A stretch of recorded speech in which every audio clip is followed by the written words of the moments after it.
One of the most influential figures in the Christian conservative movement mired in an alleged sex scandal. Welcome back to Gangster Capitalism, Season 3, Jerry Falwell Jr. and Liberty University. We got nothing to hide. We've operated a squeaky clean organization here for decades. Please listen and follow Gangster Capitalism, a presentation of C13 Originals, a Cadence 13 studio, available now for free on Apple Podcasts, Spotify, Odyssey, and wherever you get your shows. Sports bettors, are you ready? Download the PointsBet app now and use code BEARS2K to get 2 risk-free bets up to $2,000. PointsBet, the proud partner of the Chicago Bears, is the only sportsbook to offer personal good karma refunds. They know that not all bad beats are created equal, so you decide which of your bad beats need some good karma, and they will refund you up to $100 in free bets for new customers. Download the app now to experience Illinois' premium sportsbook for yourself. If you or someone you know has a gambling problem and wants help, call 1-800-GAMBLER for crisis counseling and referral services. Is the Instigators with Andrew Peters and Craig Rebay. Let's go, let's get it on! Oh, Peters! Oh, he got a fight. Thornton and Rebay are exchanging punches. And everybody pairing up in center, and now Peters starts teeing off on Emery. The captain strikes gold! And now, The Instigators, presented by Seneca Resorts and Casinos. Nothing else comes close. All right, welcome back. Hour number 2, Instigators, WGR 550 and MSG. Craig, Andrew, Marty, and playoffs underway. Islanders, Tampa Bay tonight. We talked about, obviously, Vegas, Montreal last night. And some other news reported was Sabres denied the right to speak to Jack Capuano.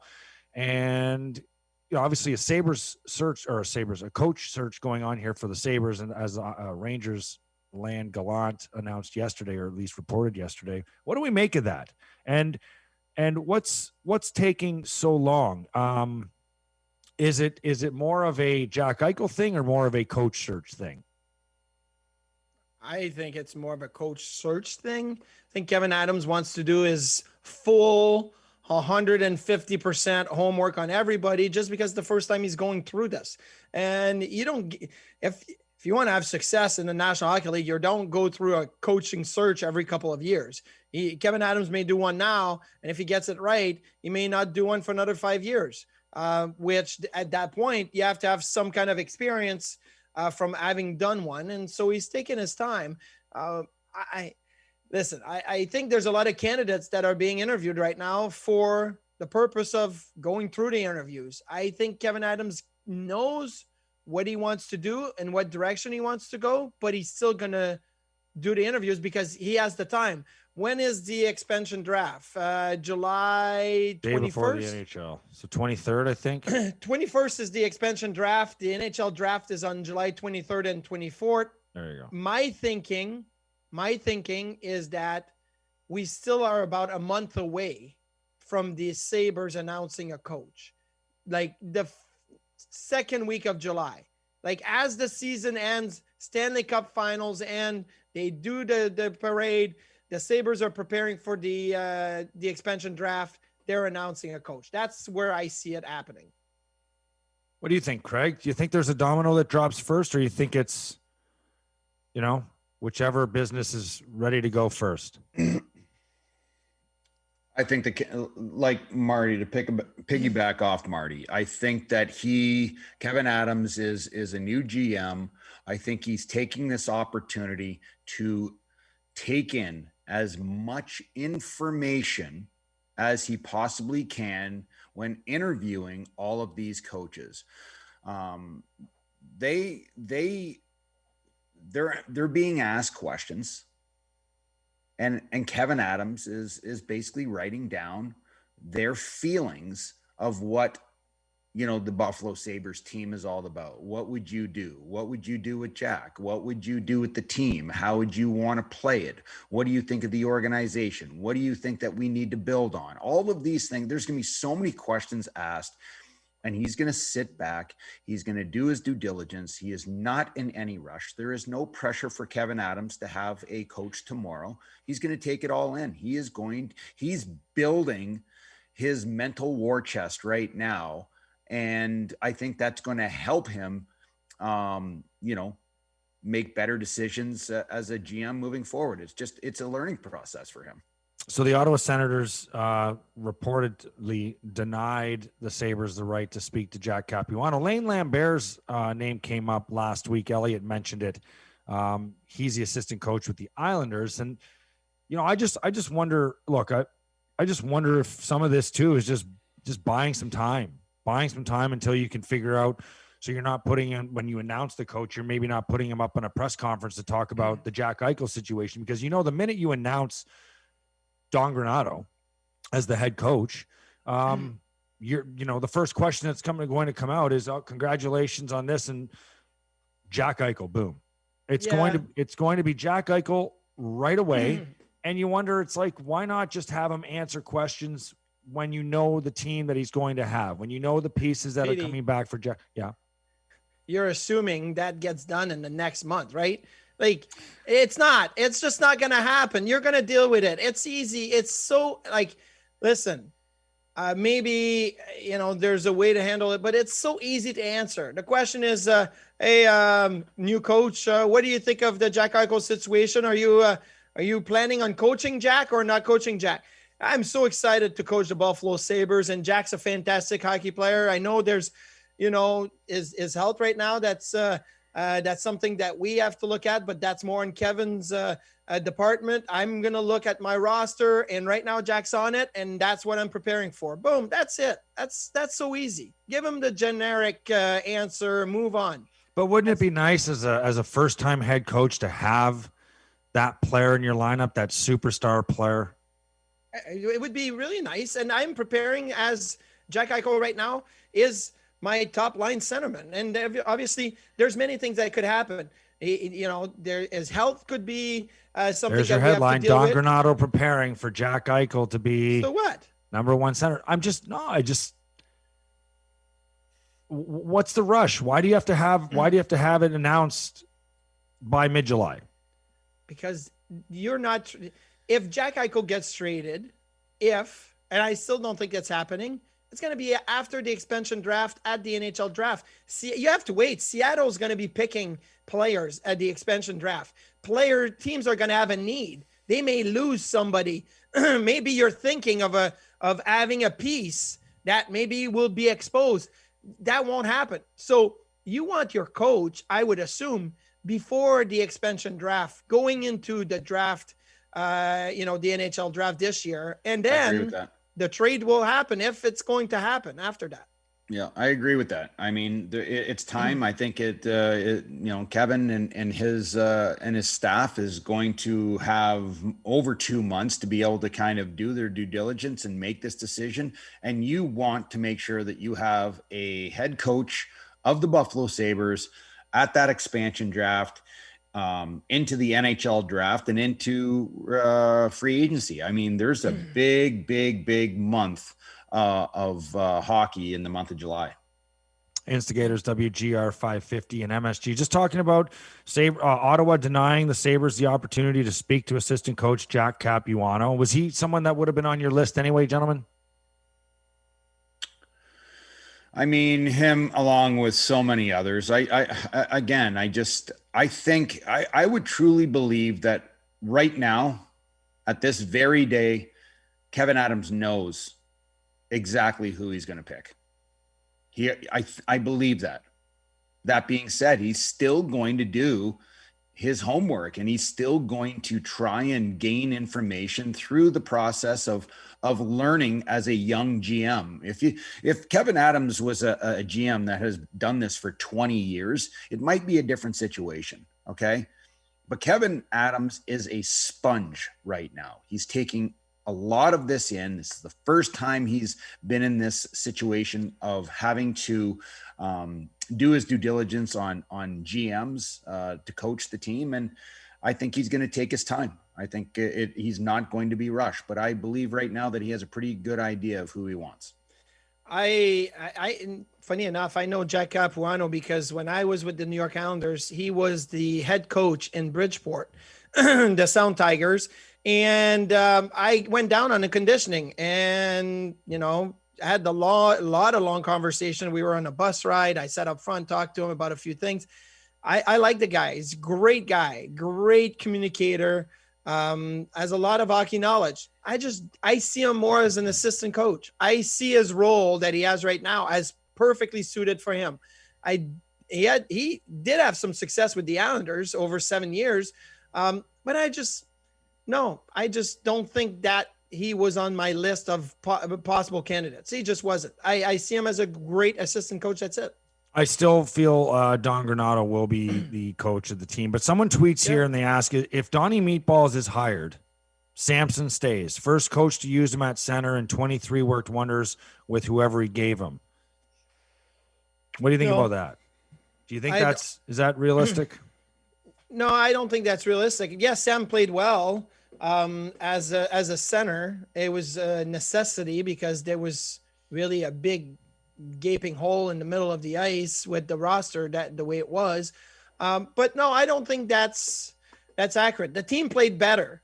Casey Middlestat, who did not look good at all in the previous 2-3 seasons, looked way better and good at center. Why? Because it was structure, because the whole team was much better. So I do think that if Jack Eichel had a chance to play under Donnie Granato's system, we would have said, look at Jack, look at what he can do, right? Like, he's a true center. He's an elite center. He's a first line center. Sam did good, but I think you're paying Sam way too much money. You will pay Sam way too much money for what he brings, in my opinion, to the team. And that's why I wouldn't do it. Yeah, I think people just need to kind of accept the fact that this team's going to look very different next year. But what's Sam's contract going to look like? We talked about $7 million. Is he a $7 million player? He's a $7 million point producer, but he's not a $7 million player. Exactly. You got to look at it as comparables. You have to look at the situation that a player like Brendan Gallagher signed, a 6-year deal for $6.5 million. You have to look at Kreider from New York, signed a deal that's $6.5 million. Both those two players have very comparable statistics, goals and assists to Sam Reinhart. And I think that Sam, in particular, because he's so young, he is going to have the ability to test the market after 1 year and be an unrestricted free agent. You're going to have to pay for that. And the teams that are going to want to sign Sam, he is going to be elevated probably above the $6.5 million range and into a $7 million range. So I believe that that's the number for Sam. He's younger than those two players, same points, same goals, statistics. And I think Sam's going to make more than both of them. Interesting stuff. Instigators, WGR 550 and MSG. Dis or Dat coming up at 11:30. Let's do some to the point here. We got some other topics we can discuss around here. To the point. And, to the point. I scroll through here and find it. Here it is. All right. Well, so first of all, who wants to go first? You're in charge. Craig, you are going second. Here you go. This is on the Boston Bruins. If you want to bring the band back together, you could get Hall, Krejci, and Rask back on very affordable deals, at least when compared to their previous contracts. Bruins have about $27 million in cap space. So what should the plan for the Boston Bruins be? As Taylor Hall has mentioned, he wants to come back to the Bruins. It's not about money. It's about the fit, apparently. Okay, well, David Krejci is 38 years old now. So I would bring Krejci back on a 1-year deal. It's not 38. 36? Craig, this is Marty's time. Anyway, he's 36 or 38 years old. Look it up. So David Krejci, I'd bring him back on a 1-year deal. Taylor Hall, I would sign to a 3-year deal maybe. Rask is going to be out until February, so he goes to long-term IR. The problem with the Bruins was not their top two lines, was their third line. They have to move on from Jake DeBrusk, which would be a very nice piece for somebody to acquire. And they have to look at their defense. They lost Krug. They lost Chera. They didn't have Carlo in the last few games. They have to look at their defense. Craig, buzzer went. You're up. What do the Bruins do? What should the plan be for the Boston Bruins? I think you're going to sign. I think you're going to sign all of them. Krejci was making $7.25 million. I think that he's at a point in his career where, and quoting him, money is not the object in his next contract. He wants to be probably in Boston. I think he's going to take a hometown discount, and that's the way it's going to go. I think Taylor Hall loves Boston. I think he loves the city. I think he loves being a Bruin. I think he enjoyed playing with great players. I think he's in a really good situation. I think that he is going to take a hometown discount. And he's made a lot of money in his career. And it's not, at some point in time, it's not going to be just about the money. It's going to be about what we can continue to acquire to make our team even stronger and even better. And I believe that the Boston Bruins next year, if they have the cap space to go out and sign and tinker around with that roster, I truly believe that they are going to be a very, very tough team to beat in the 2021-22 season. Yeah, he's 35, so I gave him an extra couple of years here. But he's actually, that's 3 years. That's a lot. Yeah. I said 36 after, but I think great when you're 16 in Canada and you're trying to get. I think Rask is going to make a fraction of what he's making. He makes $7 million. I think he'll take half. I think Krejci will do the same thing. I think Hall will go from probably $8 million to maybe even 4 or 5 just to be in Boston on shorter term deals. As you've heard, Dougie Hamilton given permission to talk to other teams. You have Rasmus Ristolainen's trade name out there for trade, and Seth Jones' name out there. So how can the Jets address their defense? Kevin Cheveldayoff talked about fixing the Jets' defense. Said we have to find ways to address that. He talked about Byfuglien retiring and outperforming teams in their expectations this year. So how can the Jets address their defense, Craig? How can they address their defense? Well, I mean, it's going to start, and this is going to hurt a little bit, but it's going to start with probably having to move on from one of their top players on the offense. It's not going to be Scheifele. It's not going to be Dubois. You're not going to be trading Wheeler. So you're looking at maybe a Nikolai Ehlers, or you're looking at a Kyle Connor. Kyle Connor's making $7 million on his deal. I think that you can get a very, very, very good defenseman for Kyle Connor, because I think he's a world-class player. It'll be very interesting to see. I think you forgot that we only have 30 seconds. Marty, how can the Jets address their defense? So here's what I would do if I was the Jets. I really like Morrissey and DeMello as a pair together. They're both signed for multiple years. So I'm not looking at bringing in a Seth Jones, Dougie Hamilton, Rasmus Ristolainen stud. I'm looking for depth. The problem with the Jets is they had to put in Jordy Ben, which he's a UFA. He's out. I like Neil Pionk. So I'm looking at depth. You know, I did like Logan Stanley a lot. But don't go big game hunting if you're the Jets. I don't think that's how you fix it. Look at the middle part of your defense. That's what needs to be fixed. I disagree. I think they need a stud. That's exactly what they're missing. They're missing a minute eater that can take on power play, penalty killing, and lead the team with 25 to 30 minutes a night. They're at a serious disadvantage, though. They're in Winnipeg. You know, it's like, you know, you got to be realistic, right? When it comes down to destinations for free agents and things like that. Like no one, like those guys, no one wants to go play in Winnipeg. True or false? No, I don't agree with that. Okay. I don't know about that. But I'll tell you this, you know what their advantage is next year is that the Central Division, so where Winnipeg is, I should say is a disadvantage is it's going to be stacked with St. Louis, Colorado, Dallas, Nashville, Minnesota, Chicago, and Winnipeg. That is a tough one. There's a team going to the middle, to the Central. I don't know which team when Seattle comes in is going to go over to the Central. But it's going to be, stacked division. Tough for Winnipeg. Why is Winnipeg such a destination for players? I mean, you know, such as it's not a destination. It's not a for destination. Players. Yeah, it's not. But it's just, it's. I think with the players that they have on the team, they have a world-class goaltender in Hellbuck. They have Fantastic leadership and high-end players in Scheifele, Dubois, Ehlers, Connor. You know, they're a very interesting team. They have some young guys that are coming up. I think it's a team that is certainly very interesting. But you're going to have to make a trade to get that prospect. I don't think you're going to have an unrestricted free agent that's the destination lining up to go to Winnipeg. Yeah, that's going to line up to go to Winnipeg. Yeah, I would agree with that was more my point with all of that. We're doing to the point here.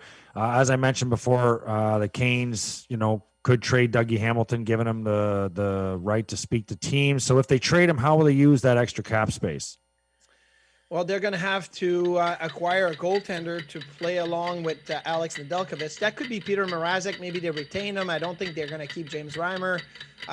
They need something up front. And I'm saying that they do have Svechnikov and Sebastian Aho, but they need something with a little bit more meat.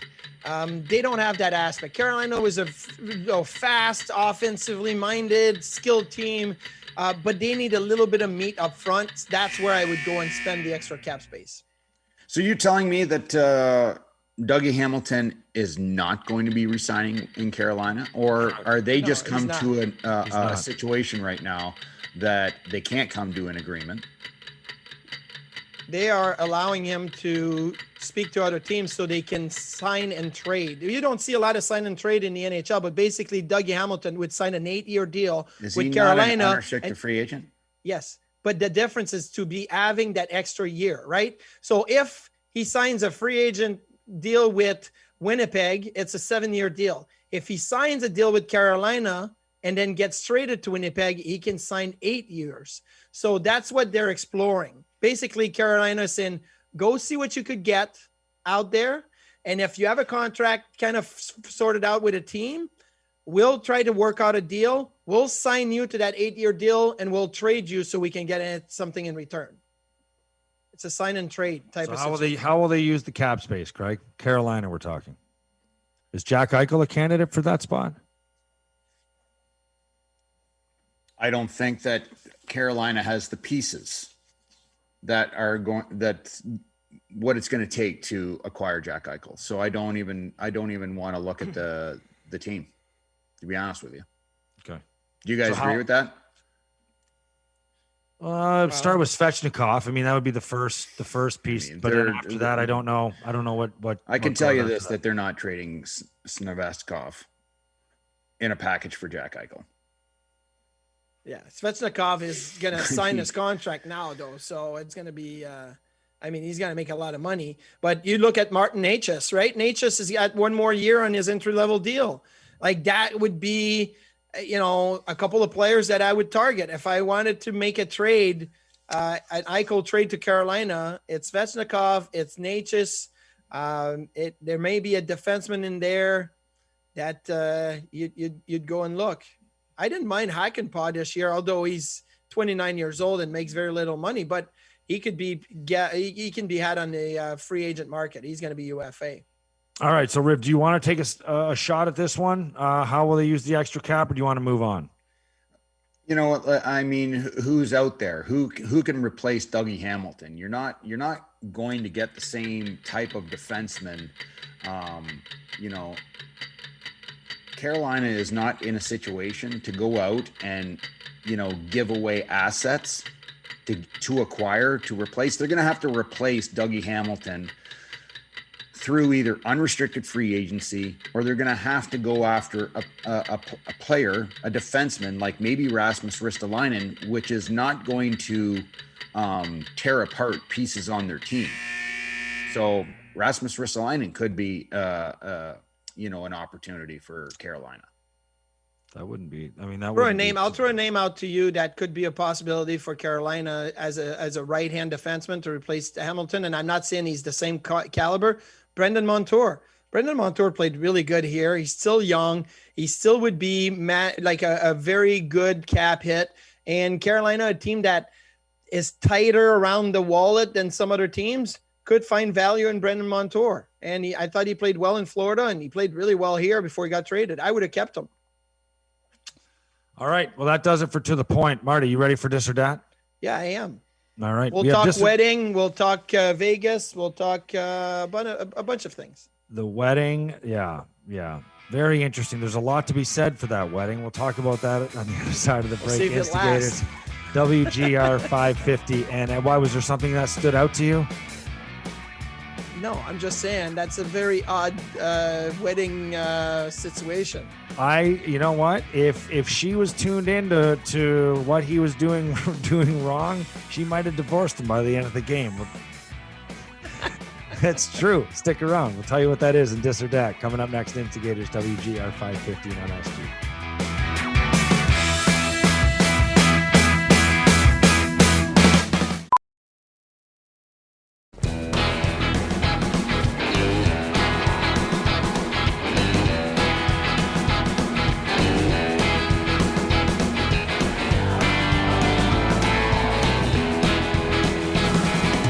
On any given day in Tennessee, you can see live music until 3 a.m.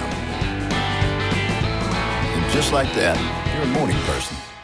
Your vacation is now playing in Tennessee. Plan your trip today at tnvacation.com.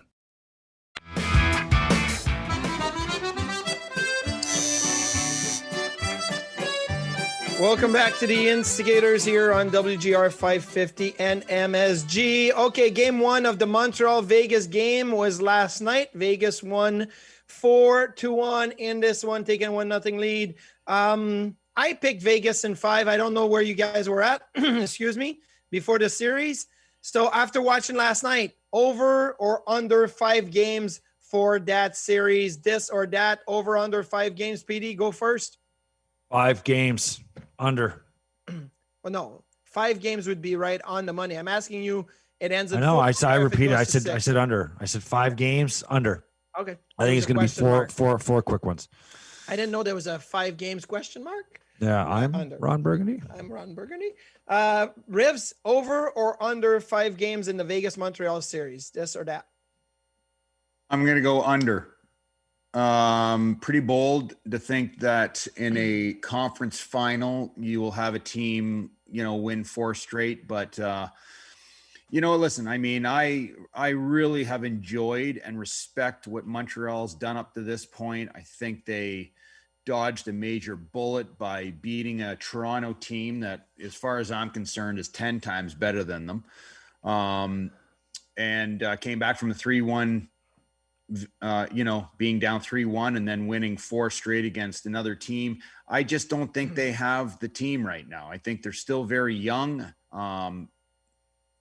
Carey Price is incredible, but they're up against a monster. Vegas Golden Knights, I believe, and I said this a long time ago, is going to be in the Stanley Cup Finals with Tampa Bay. Okay, well, then my next question is not in the rundown. I will ask you this. Do you like the semifinal where they reseeded? And this comes from Steve Koulis. You guys all know Koulis.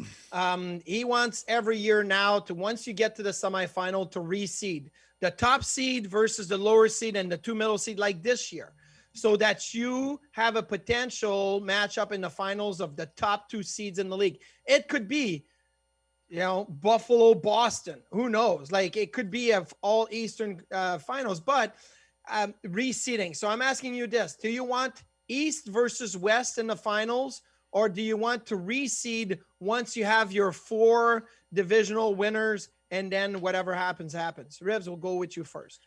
You should be reseeding, but in your conference. That's the way I would like to see it. Because there's only 2 teams. Oh, you want to reseed every round? I want to reseed every round. If you are the top team in your conference, you should be playing the worst team after that every time you continue to make it through. Okay, that's PD, the way I see it. That wasn't the question, but that's okay. PD, what do you like? Do you want to reseed in the semifinal or go conference finals? I don't even think I really understand. I want divisions. So for example, I want divisions, and then I want conference, and then I want East-West. I don't want 2 teams from the East playing in the Stanley Cup final. Okay, so last year the conference finals was Tampa, New York Islanders, and it was Dallas and Vegas, right? Did Vegas make it to the conference finals last year? I think it did. Whatever. You could have had a Tampa, Vegas, Dallas Islanders semifinal. You could have had it could have moved around a little bit because you would have reseeded 1 through 4. That's all I'm saying. So no, don't reseed the whole league. No. Okay. So you like it in East versus West. Give me the best of the East. Prince of Wales trophy. Give me a best of the West. Clarence Campbell trophy. And that's like, did you guys think it was okay that you have Vegas Golden Knights playing the Colorado Avalanche in the second round? Yeah. I like divisional playoffs. I love divisional playoffs. It's absolutely stupid. You have the two best teams in the Western Conference playing in the second round. How smart is that? Okay, well, let me ask you this. You want them to play when? When do you want that? I want reseeding. Well, yeah, I get that. But when do you want that matchup? You want it in the conference finals? Conference finals. Okay, do you guarantee me that you would get that matchup? Guarantee no. No.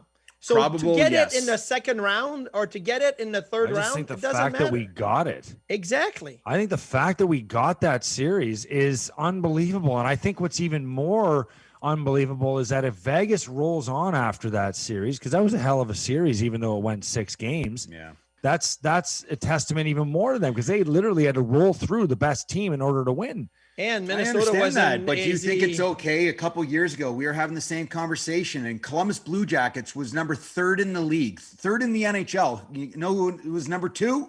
Pittsburgh. They played each other in the first round. How stupid is that? What's the point of playing an 82-game schedule if you're going to play literally losing sleep over a Columbus-Pittsburgh series?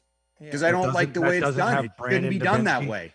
You got teams that sneak in the top 16, and all of a sudden, you got top teams in the league are playing against each other. There's always going to be an exception here and there and whatnot.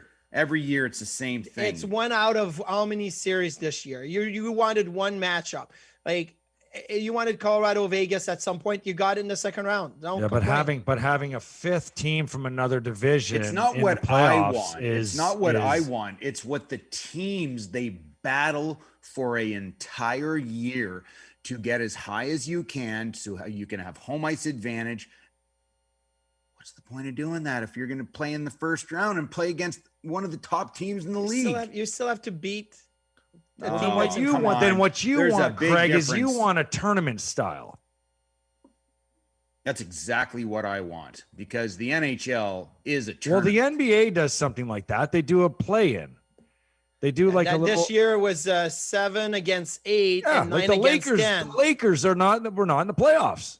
And the way they did it this year was curling style. So the winner of 7 against 8 went into the playoffs. The loser of 7 against 8 got to play the winner of 9 against 10 as a second chance to get in. In the curling, how they do that, like the Brier in Canada and the Tournament of Scots, like the play-in's very different. NBA did that. I thought that was cool, but I don't like it. I want, I want divisional playoffs.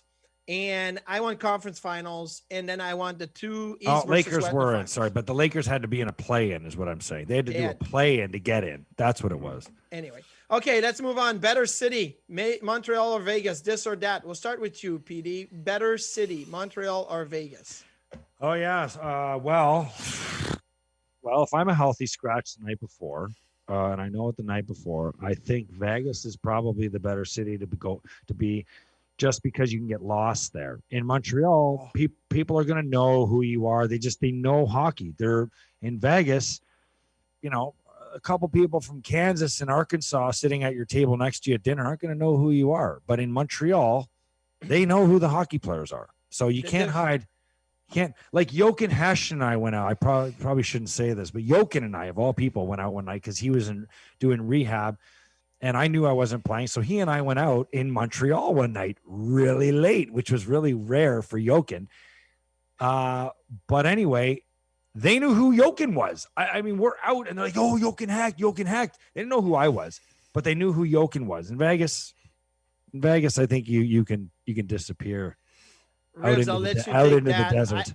I have something to add to this, but I'll let you take it because you're the resident Montreal. Again, it depends on what you're looking for. I mean, obviously Vegas is Vegas, but Montreal's nightlife is It's unbelievable. It's not just about the nightlife. Let's just say better city. That's the question. When is the better city? Yeah, but the city takes you in, Marty. You go into Montreal, the restaurants dinner, in Montreal. and then someone says, your host says to you, "Oh, you guys going to go check out this club tonight, Globe or Rouge or whatever it is." You still remember the names, I right? do remember. I do remember. Even in my state that I was in, they were fantastic places, by the way. I'll say this, Rivs, maybe you back me up. If you want to go incognito in Montreal, you can find places to go incognito. There's people that will say, yeah, but you got to go into the underworld, and that's not some place you want to go. Okay, we'll just leave it at that. Let's move on. Who has the better home ice advantage, the Vegas Fortress or the Fort Never Lose of Nassau Coliseum? Better home advantage. Rivs, we'll start with you. The Fortress in Vegas or Fort Never Lose in Nassau Coliseum? Like, come on, man. Look at Vegas right now. Are you kidding me? It's the hottest ticket in the National Hockey League. I mean, it is amazing. I mean, be prepared to get hate mail from the Long Island. Craig, are you crazy? Supporters. Are you crazy right now? I'm not saying me? Vegas you want to fans be in that haven't environment right there? Yeah, well, which fans do you think would kill you in the parking lot first? I mean, that's where I'm coming down to. I don't care about what the pregame sounds like and how hard they bang their plastic things and wave their towels. Islander fans will cut you when you come out of the rink. Petey. Sorry. They're glow sticks. Oh, exactly, because it's a rave. And no one there is doing it. Love it. You go to Long Island. Those fans are prepared to cut you. They will kill you. And it doesn't matter. They are hungry and they want victory and blood all on the same night. Look, They're like Philly fans. I think the atmosphere in Vegas is a notch above Long Island, but I think the fans in Long Island are giving you that home ice advantage. They are nuts there. They're great home fans. I like it. And we got time for a few more here. What was, I don't know if I say what was the weirdest thing that happened in Vegas last night, but if you had to go to a Vegas game and wanted to really show that you are in Vegas, what would you do? Show up with a wedding party, the bride and groom at a Vegas game, or dressed as Elvis? There was a bride and groom walking down the stairs with beers in hand at the game in Vegas last night. And Petey, you have some information. Divorce is in the air. What happened? Divorce is in the air. What happened? He was first down the stairs and first to his chair, and he didn't really care that she look at this guy. He's going down the stairs. He's so excited. She's got her beer and her dress in her hands. He's like going right to the aisle, He's right 4 to rows the ahead. Yes. Hey, buddy, chivalry. That's your bride. Grab her. I believe they call it a train that goes down the back of it. Grab the train, grab her beer, tell her what row and what seat, and guide her to her seat. Wait till she sits down before you sit. Be guy's a gentleman. sitting, tweeting. He's got a picture of himself going out to his buddies before she's even sat down. Okay, so which one is more Vegas like? The wedding or the guy dressed as Elvis? This or that? PD, you gave us a good breakdown of the divorce, but I'm saying, is it the wedding that's more Vegas light or the guy dressed as Elvis? I'm sick of both. I'm sick of guys dressing like Elvis, and I'm sick of weddings, okay? Okay, we'll move on. Rivs, this or that? Which one's more Vegas like? The wedding party or Elvis at the Vegas game? This or that? I'm just trying to think about what I would be doing if I had a pair of tickets, Vegas game, what I would do. I'm thinking to myself, I think I would only be there for the first period. Why? Because then I got things to do. I'm going to take in a little bit of the game, first period, boom shakalaka, Rivers out of there. Old Rivers Casino? Yep. Let's go. Oh, you can do that all night. There's probably blackjack tables and slot machines. I'm sure there is, but what an atmosphere. I don't care. Like, I watched the game last night. You know what I'm thinking? Do you remember when they did that, when they were in the finals? What was it, 2 years ago?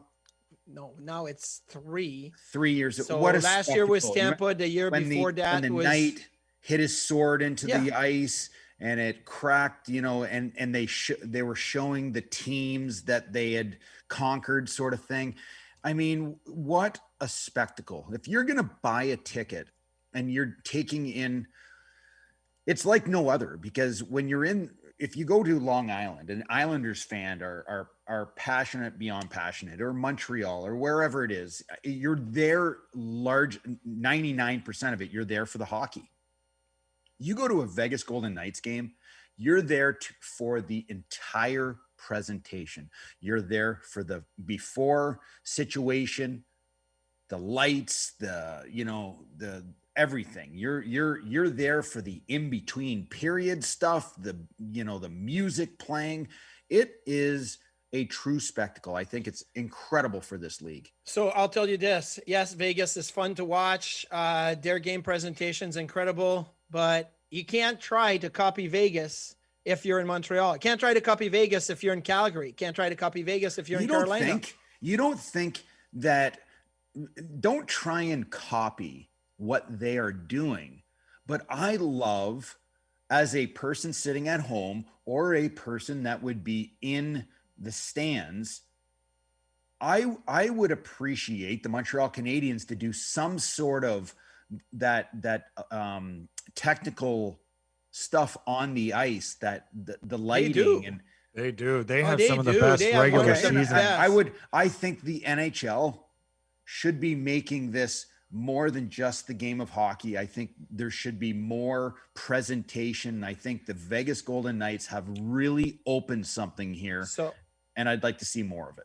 Okay, we got to take a quick break, but I'll tell you this. You know what Montreal does? And I did not know that it was on purpose, is they let the visiting team come on the ice first, and they skate around and they get booed for a little bit. And then it's like, dun, dun, dun, dun, dun, and then it's like, Accueillons, no Canadien. And then they come on, and then the building goes crazy, right? But Vegas does the opposite. Vegas wants the light show and everything and the crowd to go crazy, and then they step on the ice first. And so there's different ways to do it. Be your own market, be your own game presentation, be your own fan. I used to love the music from Montreal all those years, getting on the ice. I mean, the Coldplay song, there was Coldplay, there was U2,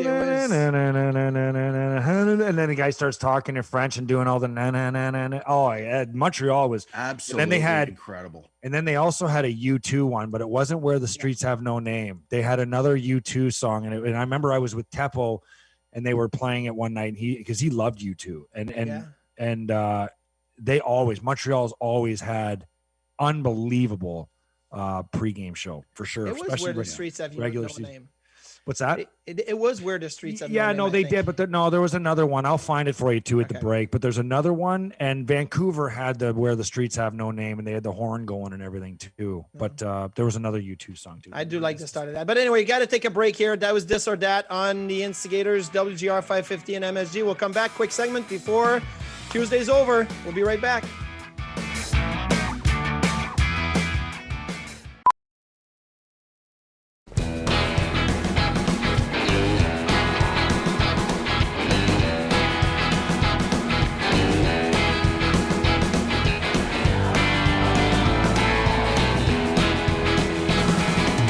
On any given day in Tennessee, you can see live music until 3 a.m. And just like that, you're a morning person.